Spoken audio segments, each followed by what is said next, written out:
Baik, teman-teman pejuang P3K yang akan segera mengikuti tes, maka untuk menjawab soal-soal yang ada di tes tersebut, saya akan bawakan beberapa hal yang penting diperhatikan.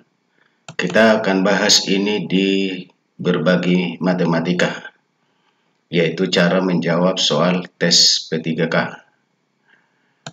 Yang pertama, kalau kita dapatkan soal bertema pelayanan publik yang memuat soal berkaitan unsur kebijakan publik, pilihlah ciri yang paling menguntungkan masyarakat banyak. Itu yang pertama. Yang kedua, kalau bertematik yang memuat unsur teknologi atau komputer, cari jawaban yang paling maju atau yang paling canggih. Yang ketiga, kalau temanya adalah orientasi kepada orang lain, misalnya soal dalam situasi kelompok, pilihlah jawaban yang berorientasi pada orang lain yang terdapat dalam kelompok, yaitu rekan kerja. Yang berikutnya, jika bertema kemampuan beradaptasi, misalnya lingkungan kerja baru, sistem baru, rekan kerja, atau atasan baru, pilihlah jawaban yang mencerminkan supil adaptif, komunikatif, dan mau mencoba hal-hal baru. Yang berikutnya, jika bertema kemampuan mengendalikan diri, misalnya kegagalan saat ujian, kerugian, atau bangkrut, pilihlah jawaban yang mencerminkan dan menerima kesalahan. Yang berikutnya, kalau bertema kemampuan bekerja mandiri, sebagai contoh sakit ketika ada tugas, maka pilih jawaban yang menegaskan bahwa tugas akan selesai dengan baik oleh diri sendiri. Yang ketiga, berikutnya, kalau bertema belajar, misalnya soal yang memuat unsur diklat, pendidikan kursus, dan bimbel, pilih jawaban yang mencerminkan keinginan yang tinggi untuk belajar terus-menerus. Yang berikutnya, kalau bertema orientasi terhadap pelayanan, misalnya terhadap tugas yang berhubungan dengan pihak luar, pilih jawaban yang cenderung dilakukan untuk kepentingan orang lain di luar kelompok. Yang berikutnya, kalau bertema sosial budaya, pastikan memilih jawaban yang tidak mengandung unsur tindakan korupsi, kolusi, dan nepotisme.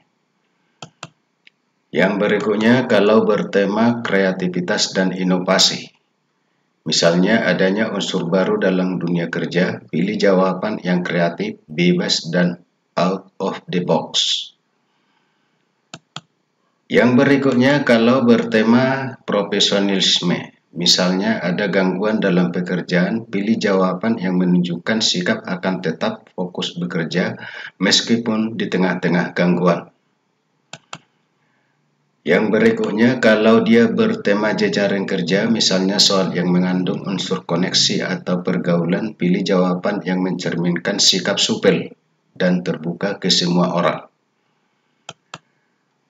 Yang berikutnya, jika bertema integritas diri, misalnya adanya gangguan pekerjaan yang mengarah ke tindakan korupsi atau curang, pastikan untuk tidak memilih jawaban yang mengarah ke tindakan KKN atau menyalahgunakan jabatan. Yang berikutnya adalah pada soal yang bertema mengandung unsur tantangan dalam pekerjaan baru yang bisa diraih. Pilih jawaban yang mencerminkan antusiasme, suka tantangan, dan semangat berprestasi. Yang berikutnya, kalau temanya adalah kemampuan mengkoordinir atau menggerakkan orang lain sebagai atasan, pastikan memilih jawaban yang berisi perintah kepada orang lain secara jelas. Yang berikutnya, yang terakhir adalah bertema tugas dan kerjasama kelompok. Pilih jawaban yang berkaitan dengan kerjasama dalam kelompok. Nah, kira-kira itu yang bisa saya bawakan untuk pertemuan kita kali ini. Saya yakin ini bisa diulang-ulang supaya paham. Dan saya sampaikan semoga Anda lulus pada 2021 ini. Oke, cukup sampai di situ pertemuan kita. Sampai jumpa di pertemuan berikutnya.